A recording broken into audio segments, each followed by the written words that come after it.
압도적 재미 매불쇼. 자, 워낙에 빌런들이 많다 보니까 우리가 놓친 빌런들이 있었습니다. 네. 그래서 오늘은 우리가 놓친 빌런들 박살내는 시간을 마련을 해보았습니다. 아, 너무 좋다. 예, 오늘 빌런 몽둥이 한 분 와 계시거든요. 네. 지금 출발합니다. 우리가 놓친 빌런들. 자, 빌런 잡는 데는 이분만한 몽둥이가 없습니다. 네. 최민희 위원장님 어서 오십시오. 네, 안녕하세요. 네, 안녕하세요. 고맙습니다. 오늘 유독 신나신 것 같은 건 오늘 신나게 욕하면 되잖아요. 예, 오늘 박살을 내주셔야 돼요. 네. 근데 사실 오늘 준비된 이 놓친 빌런들이 진짜 어마어마한 빌런이에요. 네. 작은 빌런이 아니야. 맞아요. 예. 상상 초월입니다. 상상 초월이야 정말. 그런데 우리가 놓쳤어요. 네. 왜냐? 너무 더 심한 빌런들이 많다 보니까. 네. 그게 항상 찝찝함으로 남아 있었는데 네. 오늘 박살 냅니다. 자, 오늘 또 깔끔하게 정리를 해주실 허재묵은 함께합니다. 어서 오십시오. 네, 반갑습니다. 매주 나올 때보다 댓글은 따뜻합니다. 허잼 좀 써줘라. 허재입니다. 네. 네. 오랜만에 나오셨어요. 자, 그럼 우리가 놓친 빌런들 한 사람 한 사람 바로 만나보겠습니다. 네. 첫 번째 빌런 누굽니까? 빌런 특집 언론 편입니다. 먼저 첫 번째 빌런은 류일임 방심위원장입니다. 류일임 진짜 네. 오랜만에 이름 나온 것 같아요. 네. 사실 윤석열 정권의 이 언론 장악, 방송 장악 일선에 서 있는 인물인데 네. 지금 청부민원 의혹으로 경찰 수사받고 있거든요. 그러니까 2023년에 가족과 지인들에게 정부 비판 보도를 심의해달라는 민원을 넣어라. 어디에? 방심위에. 네. 민원 사주. 네, 그래서 민원을 사주했다는 의혹이 제기가 됐는데. 네. 언론사들 엄청나게 큰 징계 받았습니다. 아, 그렇죠. 예. 그 민원 사주를 통해 가지고 언론사들 징계 받았어요. 그리고 이자는 윤석열 검찰총장 시절에 추미애 장관이 윤석열 징계하려고 했을 때 이 사람이 막 정보 흘리고 그래가지고 엄청나게 윤석열 편을 많이 들어줬던 사람입니다. 그래서 윤석열이가 아주 사랑하는 사람이야. 아주 사랑해서 그런 걸까요? 휴대폰을 2번을 바꿨고요. 계엄 이후에 한번 바꾸고 지금 류일임에게 이런 그 민원 사주 직접 보고했다는 간부의 폭로가 나오니까 그때 또 한 번 바꾸거든요. 굉장히 짧은 시기에 2번을 교체를 하는데 그래서 네. 증거 인멸이다. 굉장히 의혹이 많았습니다. 이런 와중에 건강 문제로 지난 25일에 사표를 냅니다. 야당이나 언론에서는 사표 낸다고 끝 아니다. 이거 수사 제대로 받아야 된다. 출국 금지까지 시켜야 된다라고 이야기가 나오고 있는 상황이거든요. 근데 사태 시점을 두고 지금 한덕수 대행 체제에서 또 알박기 인사하려고 하는 거 아니냐 이런 의혹까지 지금 나오고 있는 상황이거든요. 최민희 의원님이 이에 대해서 지금 영상을 하나 준비를 했는데 영상 한번 보시죠. 지금 위원장은 어디 계십니까? 제가 소재를 파악하고 있지는 못하고 있습니다. 아니 의원님들 어디 가시면 보좌관들이 소재 다 아시지 않습니까? 지금은 공적인 일을 해야죠. 지금 업무 시간이거든요. 근데 지금 방심위 상황을 한번 보여드리겠습니다. 트세요. 잠겨있고요. 안 열어주고요. 위원장실. 위원장님은 중요한 일정이 있어서 혼자 다니겠다 이렇게 지금 제가 확인한 바입니다. 중요한 일정 뭡니까? 그런 것까지는 처음부터 저한테 말해주신 적은 한 번도 없습니다. 그거 비밀 요원인가요? 비밀 인원이세요? 위원장이?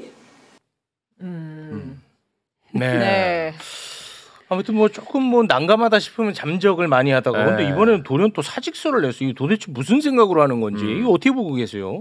일단 첫째는 건강상의 이유라고 얘기를 하고 있습니다. 네. 그리고 사직서 내기 며칠 전부터 짐을 조금씩 뺐다고 합니다. 그래요? 네, 이게 이제 부속실장 등 보좌진들의 얘기인데 지금 중평은 그들 말을 어떻게 믿냐. 그렇지. 이상하다 이것이고 저희가 추정키로는 사실 지금 이 사람이 권익위에서 감사원에 유일임 관련한 감사를 해라 이렇게 이첩을 했어요. 감사원으로. 네. 근데 그 내용이 빼박이잖아요. 네. 그러니까 권익위에서 넘길 때 요약하면 민원 사주에 의혹이 있다.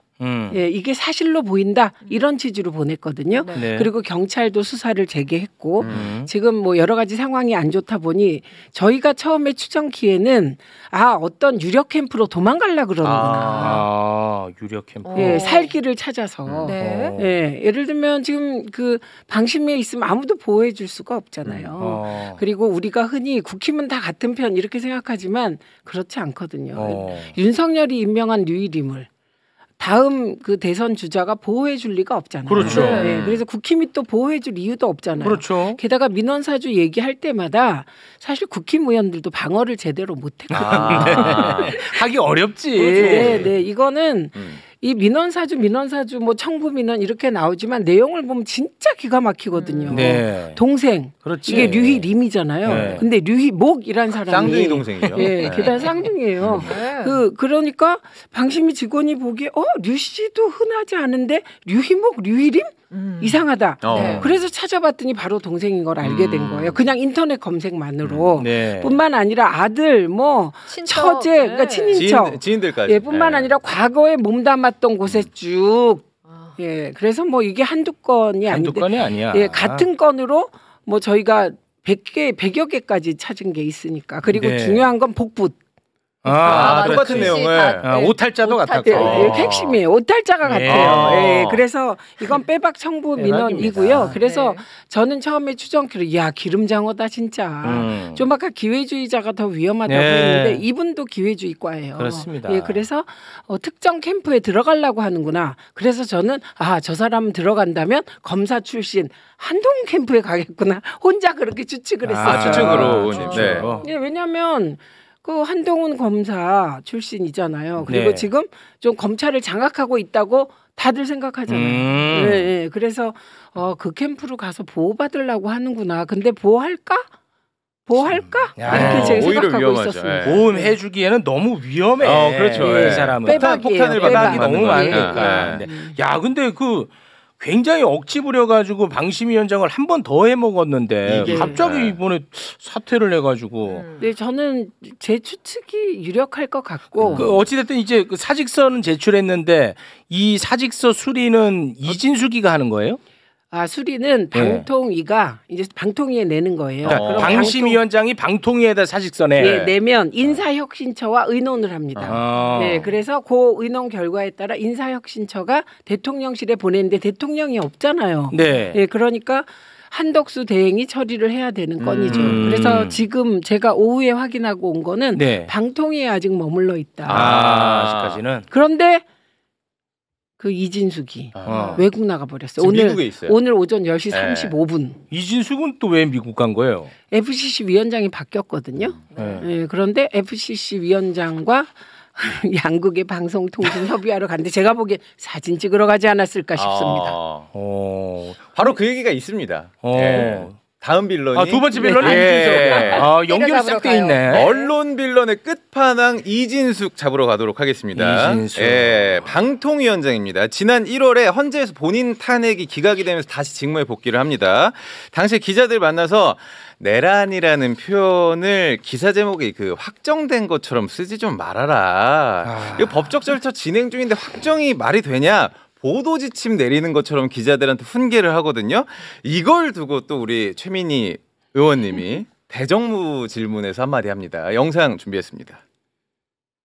방통위 출근해서 기자실 갔죠? 맞습니다. 뭐라고 했습니까? 내란이라는 게 아직까지 법적 절차를 거치고 있기 때문에 12.3 계엄이라고 표현해야지 정확하지 12.3 내란이라고 표현하는 것은 정확지 않다라고 언론 선배로서 이야기했습니다.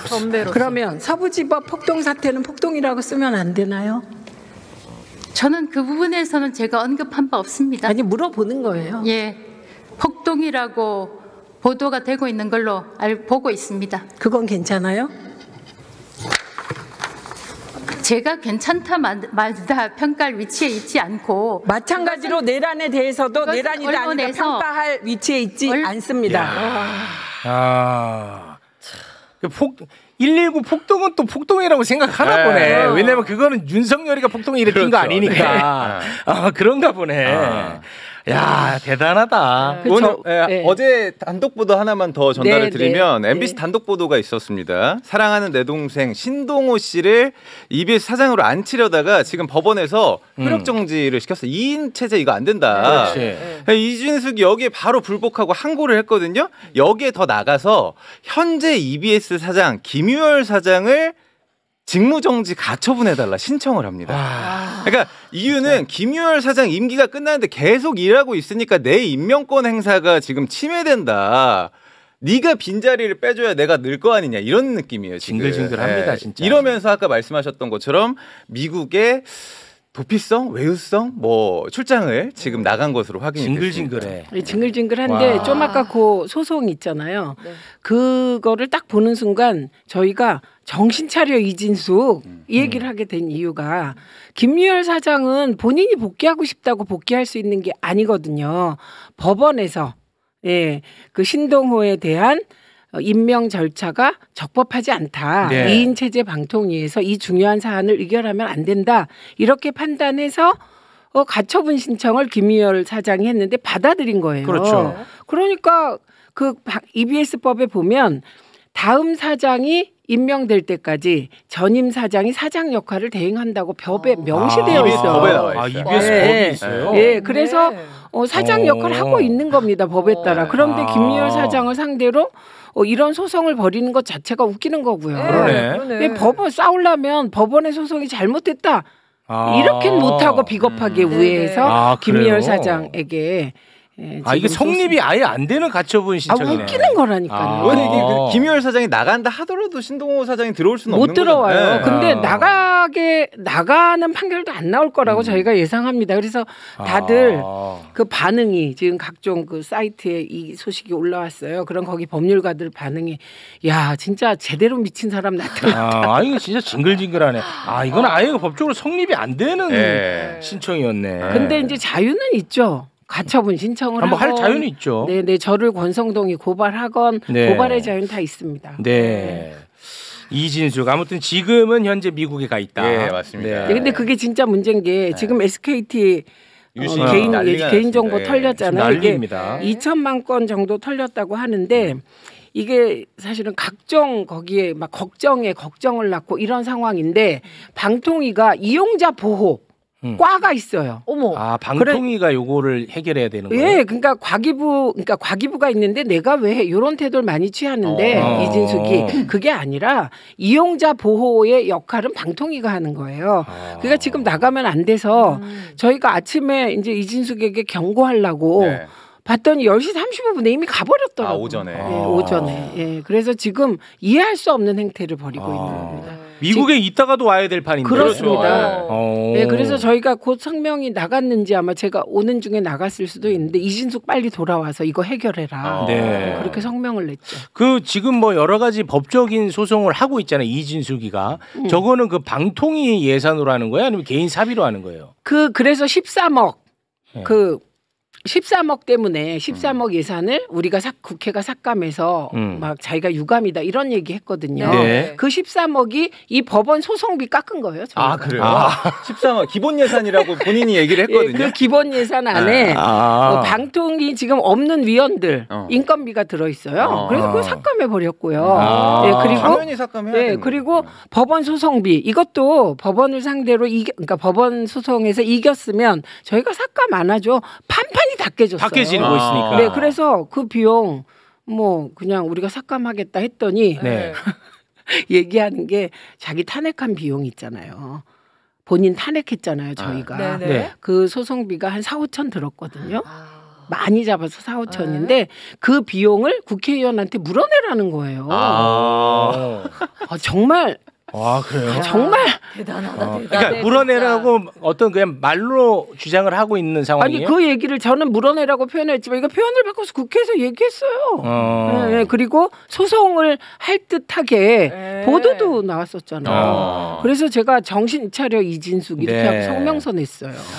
정말 뇌구조가 이상합니다. 이진숙은 이 사회가 정상화되면은 치러야 될 것들이 너무 많습니다. 지금 본인이 본인 개인 차원에서 진짜 빌런들이다. 와. 진짜 빌런들이에요. 근데 징글징글해. 빌런의 수준이 진짜 징그럽고 괴이하기까지 합니다. 근데 이진숙을 종군 기자라고 막 얘기하시잖아요. MBC. 그래서 제가 그 민원연 사무총장 때 이진숙 씨를 불러서 토론회를 2번 정도 했어요.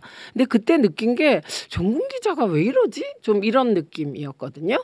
그런데 다 종군 기자라니까 MBC가 그렇다니까 그런 줄 알았어요. 근데 제가 최근에 1년 과정을 보면서 아까 기회주의가 제일 위험하다. 그렇습니다. 당시에는 MBC가 그때는 그가 종군 기자 연할 때는 그때는 사회적 분위기가 개혁적인 에너지가 막 올라갈 때예요. 그래서 노조 활동도 했었어요. 근데 이분이 바뀌었던 건 언제냐? 이명박 정권이 들어서면서 완전히 돌아서 방송장악의 여장군이 된 거거든요. 그러면 방송장악의 여장군이 될 때 정권은 바뀔 수 있는데 왜 그랬을까? 이런 의심이 생기죠. 왜 그랬을까? 그때 민주당 후보가 이명박한테 530만 표 차로 집니다. 그래서 다시는 진보가 일어날 수 없는 것 같은 상황이었어요. 완패를 하니까 저쪽으로 가야겠다. 그냥 막 100만 표 이렇게 지면 그래도 희망의 싹이 있는데 그때는 그런 분위기였어요. 530만 표 차로 지고 나니까 분위기가 이제 진보는 죽었다 이런 분위기였어요. 그러니까 그때부터 돌아선 거예요. 와, 그런가? 그래서 기회주의라는 얘기 아까 강의하시더라고요. 들으면서 맞아, 이 빌런들은 다 기회주의야. 그럼 류일임은 이념형이나 형이냐 아니라는 거예요. 거기도 저한테 얼마나 깍듯한데요. 류일임이? 네. 언제요? 국회 나오면 요즘요? 인사하러 와요. 요즘도? 위원장실로 인사하러 온다니까. 와, 그래요? 그럼 인사하러 와서 너무 깍듯하고 너무 부드럽게 인사를 해요. 와, 그런 사람을 그렇게 다그쳤어요? 더 다그쳐 주셔야 됩니다, 의원님. 아니 그런데 제가 사람을 잘 안 만나는 이유 중에 하나예요. 한 번 만나고 2번 만나고 비밀의 숲이란 드라마에서 보면 한 끼 식사로부터 모든 게 시작됐다는 표현이 나오거든요. 그래서 제가 밥도 잘 안 먹어요. 그런데 그렇게 오면 저는 탁 방어막을 치고 야 역시 기름장어다 속으로 혼자 그렇게 생각하는데 그렇게 막 친절하게 하고 인사도 꽉듯하게 하고 정말 목소리도 부드럽게 하면 그 기회주의의 힘이 저거구나 이런 생각이 든다니까요. 무기용도 밥 잘 안 먹죠. 밥 먹지 않습니다. 저는 뭐 대한민국의 유력 정치인들이 녹화 끝나고 식사하시죠. 뭐 할 수도 있거든요. 하지만 저는 면전에다 대고 저 밥 안 먹습니다. 왜 우리 패널들하고도 안 먹는 거예요, 형님? 너네도 언제 권력자 될지 모르니까. 아니 저도 밥 안 먹습니다. 한 번도 제가 밥 먹자고 안 했죠. 그렇습니다. 면전에서 그냥 바로 거절합니다. 지금 한 7년 같이 이랬는데 밥을 같이 먹은 밥 먹지 않습니다. 네. 자, 그러면 다음 빌런 만나러 갑니다. 언론 지났으니까 인권기구로 한번 가보도록 하겠습니다. 국가인권위원회 김용원 상임위원부터 보겠습니다. 이 사람이 최고 아닌가? 최고인 것 같아요. 이 사람이 최고예요. 영상도 있긴 한데 검사 출신 12.3 계엄 사태 관련해서 윤석열, 김용현 내란 주동자들에게 방어권을 보장해 줘야 한다. 황당한 안건을 밀어붙인 사람이거든요. 이때 인권위가 약자가 아니라 권력자를 비화한다 비판이 쏟아졌거든요. 이 건에 대해서 항의 방문을 한 국회의원들한테 오히려 폭언을 합니다. 영상 준비했습니다. 길 막지 마세요. 반면서지 마. 어디 반면서? 일로 와서 양말 좀 막아요. 빨리. 이러면 막기는 뭘 막아? 지금 막고 있잖아요. 반말하지 마시고. 인간 가면 당신 그만 가라고. 꼴 보기 싫어? 반말이 나는 꼴 먼저 했어. 그래 하지 마. 근데 왜 나는 비켜줘야 돼? 당신 막으러 왔습니다. 말도 안 되는 안건 올려서 그 막으러 왔어요. 요게 지금 내란 우두머리 윤석열의 인권을 챙기자고 하기 때문에 야당 국회의원들이 저렇게 항의한 거예요. 이거 굉장히 너무나 이거 웃기는 장면, 이렇게 웃기는 장면은 세상에 없습니다, 사실은. 검사 출신. 저 사람이요, 1990년에 검사 하다가 옷 벗게 된 한 계기가 된 것이 변태 영업. 변태 영업 걸려요. 그런데 이 사람이 변태 영업에서 딱 걸려놓고 나중에 책을 써요. 근데 그 책에다 어떻게 쓰냐면 말하자면 폭도처럼 들이닥쳤다는 요지로. 그러니까 경찰이 경찰과 그러니까 이 기자들을 검사일 때 그 유흥주점에서 이제 놀았던 거야. 네. 근데 하필이면 그날 경찰이 변태 영업 단속 나오고 단속을. 그거를 KBS가 찍습니다. 그래가지고 저자가 검사야. 네. 검사가 경찰을 폭행을 폭행하는 합니다. 게 찍혀. 그리고 그 찍는 네. KBS 기자를 네. 보복 수사를 또 합니다. 맞아. 진짜 그런 진짜 사람이 대단한 사람. 이 사람이 내가 볼 땐 끝판왕이야. 발언도 굉장히 센 게 지난 2월에는 윤석열이 탄핵되면 헌재를 부셔 없애버려야 된다라는 글을 씁니다. 네. 그리고 역사 강사 전한기 씨에 대해서는 야 이렇게 통렬하게 비판을 해주시니까 고마워서 눈물이 난다. 내가 지금 공직자지만 기꺼이 무료 변론해주겠다. 이거 공직자의 언어가 아니에요. 그러니까 이런 사람이 국가인권이라니. 이 이런 사람은 이름이라니. 또 있습니다. 그 유명한 일본도 사건. 예, 1999년에 한일 해양 협정이 있었어요. 그런데 그때 해수부가 협상을 잘못했다. 그리고 해수부 장관한테 일본도를 보냈어요. 할복하라고. 할복하라고. 그런데 여러분이 시기를 잘 보셔야 돼요. 그게 1999년이에요. DJ 때예요. 네, 그러니까 이 사람은 제가 보기에는 미친 사람 많은데 이 사람이 미친 빌런의 최고봉 같습니다. 아 진짜 대단한 사람이야. 아니 어떻게 내란 우두머리의 인권을 보호하자고. 아 이게 말이 됩니까 이게? 그래서 우리가 세계 인권 기구에서 대한민국을 정말 요주의 국가로 지정했습니다. 지금 그 얘기를 또 드려야 되는데 상임위원이 이러면 위원장 정도는 그러지 마십시오 좀 해줘야 되는데 안창호 인권위원장 이야기를 좀 가져왔습니다. 국제인권기구에 서한을 보내요. 그러니까 세계 국가인권기구 연합 간리라고 하는 인권기구가 있는데 우리나라 헌재를 비판하는 편향된 서한을 보냅니다. 내용이 우리 국민 절반 가까이가 헌법재판소를 믿지 못하고 있다. 탄핵이 지금 잘못됐다라는 내용인데 이거는 실제로 이 간리가 우리나라를 지금 국제 심사를 하고 있는데 A등급에서 B등급으로 강등될 위기에 처해 있거든요. B등급 강등된 사례를 찾아보니까 이집트, 태국 군부 쿠데타 있을 때 B등급으로 강등을 한다고 하거든요. 실제 우리가 지금 강등될 위기에 처해 있습니다. 이거는 진짜 매국행위 아닙니까? 우리나라 잃는 거예요. 대한민국 경쟁력을 완전 다 떨어뜨리고 위신을 추락시키잖아요. 떨어뜨리는 거고요. 이건 사실 DJ가 목숨을 걸고 대통령 된 거잖아요. 그분도 몇 번이나 죽을 뻔하다가. 그래서 했던 것 중에 빛나는 업적이 6.15 말고도 몇 개가 있어요. 그 중에 하나가 방송통신위원회예요. 원래 문화부 홍보조정국에서 방송 업무를 했습니다. 정책 업무를 정부가. 그게 이제 그런데 그것을 바꾼 게 DJ인데요. 그분이 방송위원회를 만들어서 이게 하나의 그 방송 민주화 독립의 기초가 됐거든요. 그게 나중에 방송통신위원회가 된 거고 또 하나가 인권위원회입니다. 인권위원회를 DJ가 만들었어요. 그러니까 이게 그 윤석열이 곳곳에 이런 거의 미친 수준의 빌런들을 찍어 넣은 곳이 다 DJ가 만든 민주국가의 상징인 방송통신위원회, 방송통신심의위원회, 그리고 인권위원회 이런 데예요. 그리고 권익위가 원래 부패방지위원회로 DJ가 만든 거예요. 그 권익위에도 빌런들 많고 그 빌런 중에 하나가 지금 방통위에 와 있잖아요. 부위원장으로. 거의 한 30년을 후퇴시켰네. 예, 그렇습니다. 진짜. 와. 아니 의원님 제주 4.3 희생자 추념식에 안 갔잖아요. 네. 인권위원장이. 그리고 이 인권위원장에 대해서도 제가 한 말씀. 역시 기회주의 안창호. 창궐이다. 그거 뭐냐면 이 안창호를 제가 그 김희수 재판관과 함께 같이 제가 인사청문을 했어요. 그런데 이분을 그러니까 주의 깊게 봤겠죠. 계속해서. 그런데 이분이 박근혜 탄핵 때 전원일치 그 탄핵할 때 그때 재판관이었어요. 헌재 재판관. 그 뒤에 엄청 후회를 했다고 하는데 좀 이상한 것이 문재인 대통령이 됐든가 후보 시절인가 유력할 때예요. 그런데 그때 갑자기 우리 행사에 온 거예요. 이분이.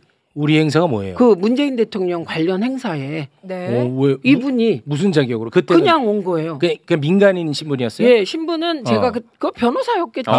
그런데 왔어요. 그런데 제가 깜짝 놀라가지고 저한테 또 그 유일임의 얼굴로 인사를 하더라고요. 너무 반갑게. 근데 그럴 처지가 아니잖아요.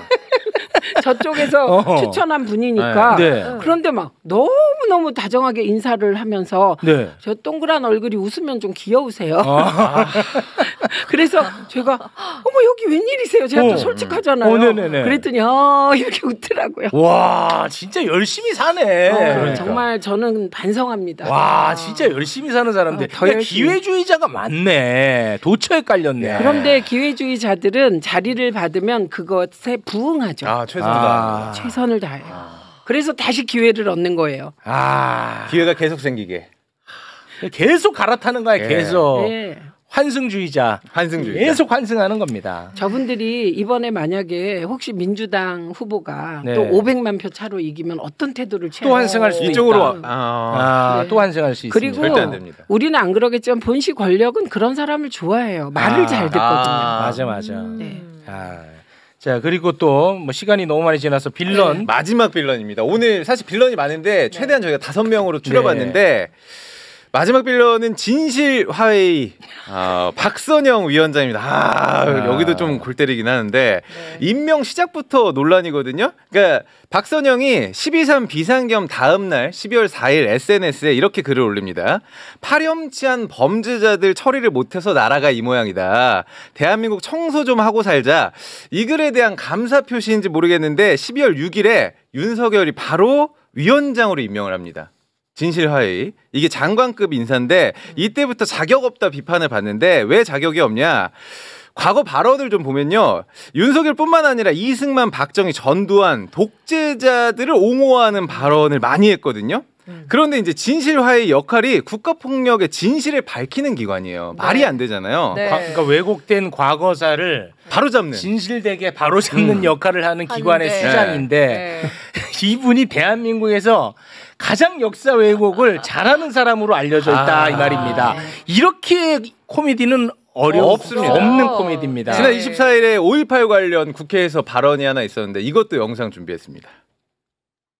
5.18의 발생 과정에서 북한군의 개입설에 대한 진화 위원장의 인식은 어떻습니까?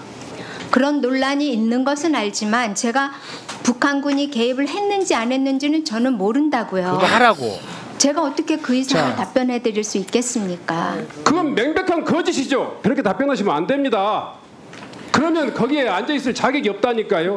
역사적 진실이 아니다. 이렇게 답변하세요. 답변을 강요하시면 안 되고요. 논란이 있다는 건 알지만 제가 그 사실에 대해서는 모른다고요. 그거 하라고. 퇴장해 주세요. 퇴장 명령을 저한테 하실 수는 없는 것으로 압니다. 저거부터 틀린 말이에요. 모르는 그러니까, 게 접니까 이랬어요.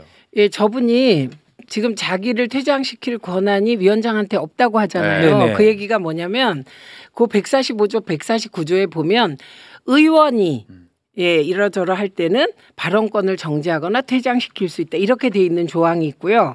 그거보다 또 다른 조항에는 장례를 정리할 권한이 있다. 이렇게 되어 있어요.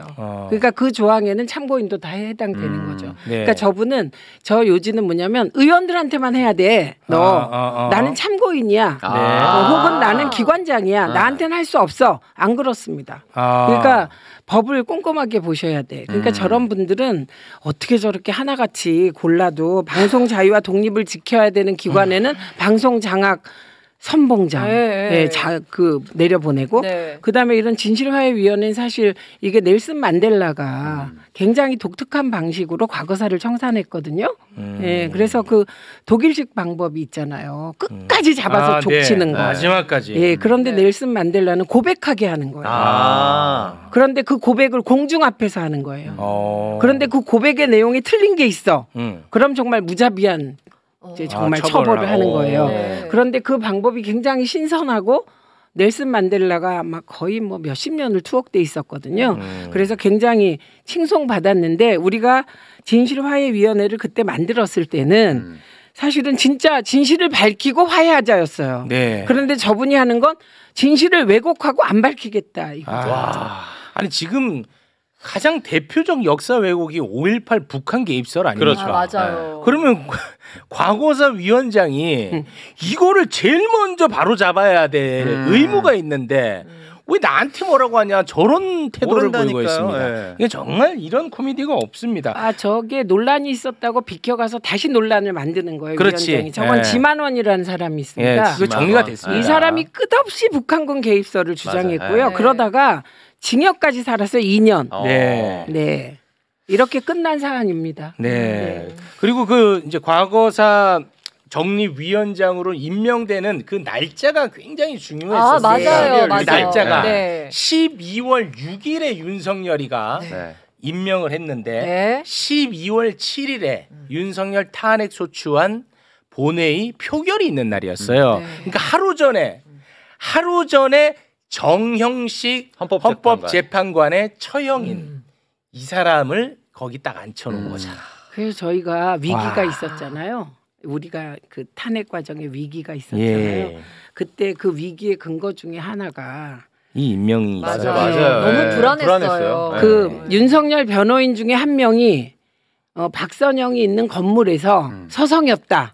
저거 왜 왔겠냐? 박선영을 만나러 온 거 아니겠냐? 그럼 박선영을 왜 만났겠냐? 네. 정형식 재판관에게 영향을 끼치려고 한 거 아니냐? 그래서 그때는 아주 작은 정보도 막 수집할 그렇죠. 때거든요. 네. 그래서 그 정보가 있었죠. 기자가 보고 그걸 즉시 이제 얘기를 해준 거죠. 그래서 그때 불안의 한 요인이었습니다. 네. 이 빌런이 진짜 너무 많습니다. 유유상종이에요. 예. 윤석열, 김건희 유유상종. 그렇습니다. 맞아요. 이 코너를 만약에 1년 내내 하는데도 꽉 차 있잖아요. 지금. 사실 다섯 그렇습니다. 명을 네. 하루씩 잡아도 계속 계속 나올 해야 수 있는 돼요. 내용이어서. 이진숙 진짜 끝이 없습니다. 위원장님 오시자마자 아니 왜 빌런 5명밖에 안 해서 더 많은데 네, 계속 아쉽다고 하셨어요. 네. 지금. 이진수과는 진짜 악연이에요. 우리 의원님하고는 이진수. 저는 그 사실 김건희와 제가 악연인데 김건희와? 제가 방송통신위원회 임명 못 되고 7개월 7일 동안 아무것도 못 하고 방송도 못 나오고 맞아요. 살았잖아요. 맞아요. 네. 그런데 그때 한 기자가 제게 어떤 제보를 줬냐면 용산 행정관이 그러는데 네 사주를 김건희가 봤다더라. 어머. 위원장님? 네. 최민희의 기자가 네. 김건희가 내 사주를 봤다더라. 진짜로? 네. 그래서 그런데 제 사주가 윤석열을 역하는 사주고 내가 정부에 들어가면 윤석열을 해한다 그래서 당신을 임명 안 한다고 그래요? 용산 행정관이 얘기를 해줬다.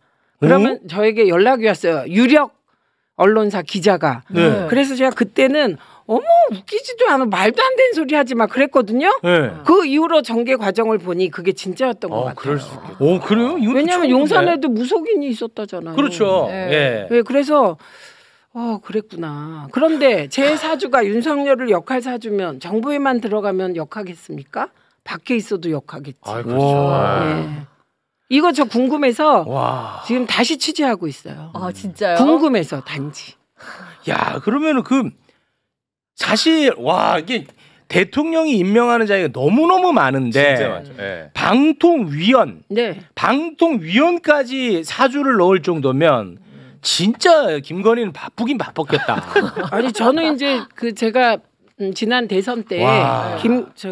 이재명 후보를 쪽 패널이었으니까 와, 김건희의 건자가 건진의 건자와 같다는 유튜브 보도가 있었다라는 말을 해가지고 그래갖고 김건희 팬클럽이 저를 고발해가지고 제가 또 그거 하는데 돈 좀 썼죠. 오늘 참 그 그래요? 얘기 우리 안 해요? 김건희 청문회 불출석 사유서. 그거 진짜 중요하잖아요. 몸이 아프다고. 예, 몸이 아프다 그럼 멋있는 말이 아니에요. 심신쇠약. 심신쇠약. 그런데 그게 꽝인 것이 보통은 심신쇠약 혹은 무슨 질병으로 안 나오면 진단서를 붙여야 돼요. 진단서가 없었어요. 그냥 심신쇠약으로 못 나온다고. 그래서 이제 페북에 글을 올린 이유는 불허한다. 그거를 밝히기 위해서예요. 고발을 할 수도 있다. 이 얘기를 지금 공개적으로 매불쇼 볼 것 같거든요. 그러면 안 되는데? 지금은 돼. 예, 왜냐면 끈 떨어졌지. 한번 붙읍시다, 김건희 씨. 왜냐면 저희 집에 같이 사는 남친은 되게 무뚝뚝하고 방송도 잘 안 듣는데 최욱 씨 팬이에요. 저는 김건희도 최욱 씨 팬일 거라고 생각해. 밥 한 번 먹어요. 아니 하긴 유부녀들이 좋아하더라고요. 아니 그게 아니고 진짜 재밌다니까요. 저는 아주 막 잘 때 들어서 귀에서 소리가 막 들리는데. 김건희 씨는 뭐 지금 이제 권력자가 아니니까 식사 가능합니다. 아, 밥 먹는 걸로. 그래서 출석하십시오, 김건희 씨. 예, 출석하시고 출석 안 하면 아마도 우리 의원들은 고발 조치하자고 하고 위원장은 그걸 받아들일 가능성이 높다. 이 말씀을 드리고요. 네. 거기서 하나 제일 중요한 게 이게 처음으로 김건희 필체가 공개됐습니다. 사인. 거기 사인을 밑에. 본인이 해야 돼요. 본인 사인이. 네, 그래서 그 필체를 활용해서 많은 걸 또 밝혀낼 수 있을 거라고 생각합니다. 그 뭐 할 게 뭐 있어요, 필체? 그 김건희 논문? 김건희 석사학위 논문, 박사학위 논문. 예, 그러면 교수들이 쭉 사인하잖아요. 네. 그런데 그 사인 필체가 한 사람인 것 같다. 이상하다 이런 얘기가 있었어요. 그래서 그 한 사람이 누구냐 막 추적하고 그랬거든요. 그러니까 필체 대조에 보면 또 재밌는 사실이 나올지도 모르겠습니다. 네. 김건희에 대해서 굉장히 꼼꼼하시네. 아니 저 7개월 동안 뭐 했겠어요? 진짜 꼼꼼하시네. 네. 알겠습니다. 네. 자, 오늘 빌런 5명 오늘 한번 짚어봤습니다. 네. 세상에 너무 빌런이 많습니다. 맞습니다. 저희가 마지막까지 추적하도록 하겠습니다. 함께해 주신 두 분과는 여기서 인사 나누겠습니다. 두 분 대단히 고맙습니다. 감사합니다. 감사합니다.